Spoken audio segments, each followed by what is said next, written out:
اعوذ باللہ من الشیطان الرجیم بسم اللہ الرحمن الرحیم رب اشرح لی صدری ویسر لی امری واحلل عقدۃ من لسانی یفقہوا قولی نحمدہ ونصلی علی رسولہ الکریم اما بعد۔ فضائل اعمال، فضائل رمضان، فصل ثانی۔ شب قدر کے بیان میں رمضان المبارک کی راتوں میں سے ایک رات شب قدر یعنی لیلۃ القدر کہلاتی ہے، جو بہت ہی برکت اور خیر کی رات ہے۔ کلام پاک میں اس کو 1000 مہینوں سے افضل بتلایا ہے، اور 1000 مہینے کے 83 برس 4 مہینے ہوتے ہیں۔ خوش نصیب ہے وہ شخص جس کو اس رات کی عبادت نصیب ہو جائے، کہ جو شخص اس ایک رات کو عبادت میں گزار دے، اس نے گویا 83 سال 4 مہینے سے زیادہ زمانے کو عبادت میں گزار دیا۔ اس زیادتی کا بھی حال معلوم نہیں کہ 1000 مہینے سے کتنے ماہ زیادہ افضل ہیں۔ اللہ جل شانہ کا حقیقتاً بہت ہی بڑا انعام ہے۔ قدردانوں کے لیے یہ ایک بے نہایت نعمت مرحمت فرمائی۔ در منصور میں حضرت انس رضی اللہ تعالی عنہ سے حضور صلی اللہ علیہ وسلم کا یہ ارشاد نقل کیا گیا ہے کہ شب قدر حق تعالی جل شانہ نے میری امت کو مرحمت فرمائی ہے، پہلی امتوں کو نہیں ملی۔ اس بارے میں مختلف روایات ہیں کہ اس انعام کا سبب کیا ہوا۔ بعض احادیث میں وارد ہوا ہے کہ نبی اکرم صلی اللہ علیہ وسلم نے پہلی امتوں کی عمروں کو دیکھا کہ بہت ہوئیں، اور آپ کی امت کی عمریں بہت تھوڑی ہیں۔ اگر وہ نیک اعمال میں ان کی برابری بھی کرنا چاہیں تو ناممکن ہے۔ اس سے اللہ کے لاڈلے نبی صلی اللہ علیہ وسلم کو رنج ہوا۔ اس کو تلافی میں یہ رات مرحمت فرمائی کہ اگر کسی خوش نصیب کو 10 راتیں بھی نصیب ہو جائیں اور ان کو عبادت میں گزار دے تو گویا 833 برس 4 ماہ سے بھی زیادہ زمانہ کامل عبادت میں گزار دیا۔ بعض روایات میں یہ معلوم ہوتا ہے کہ نبی اکرم صلی اللہ علیہ وسلم نے بنی اسرائیل کے ایک شخص کا ذکر فرمایا کہ 1000 مہینے تک اللہ کے راستے میں جہاد کرتا رہا۔ صحابہ رضی اللہ تعالیٰ عنہ کو اس پر رشک آیا تو اللہ جل جلالہ و عم نوالہ نے اس کی تلافی کے لیے اس رات کا نزول فرمایا۔ ایک روایت میں ہے کہ نبی اکرم صلی اللہ علیہ وسلم نے بنی اسرائیل کے 4 حضرات کا ذکر فرمایا: حضرت ایوب علیہ السلام، حضرت زکریا علیہ السلام، حضرت حزقیل علیہ السلام اور حضرت یوشع علیہ السلام کے 80 برس تک اللہ کی عبادت میں مشغول رہے اور پلک جھپکنے کے برابر بھی اللہ کی نافرمانی نہیں کی۔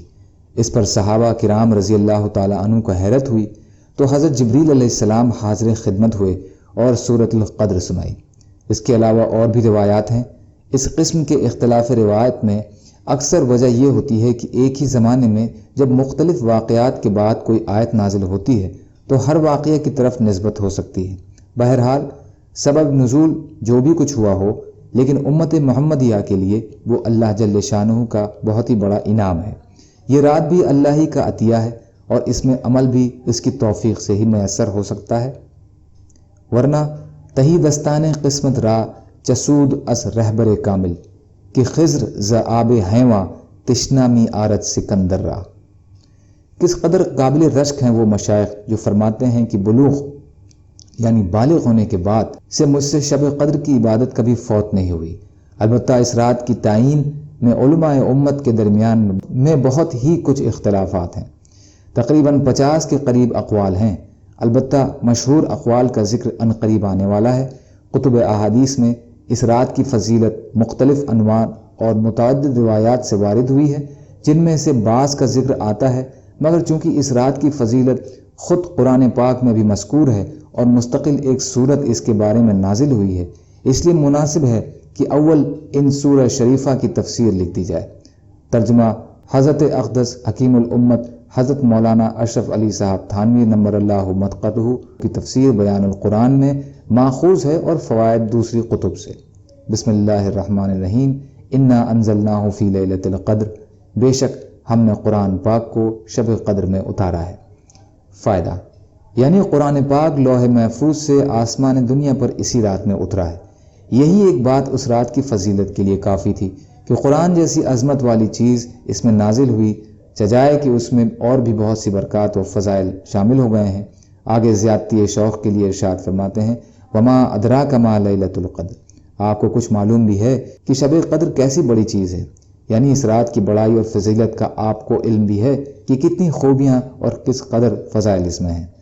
اس کے بعد چند فضائل کا ذکر فرماتے ہیں: لیلۃ القدر خیر من الف شہر، شب قدر 1000 مہینوں سے بہتر ہے۔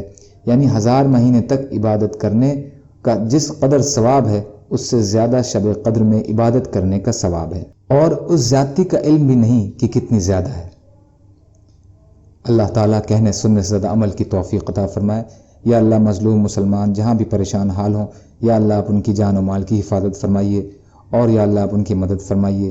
ہم سب کو اپنی استطاعت کے بقدر اپنا حق ادا کرنے والا بنائیے۔ یا اللہ رحم کا، کرم کا، عافیت کا، درگزر کا معاملہ فرما دیجیے۔ یا اللہ ہدایت پائے ہوئے لوگوں میں شمار فرما لیجیے۔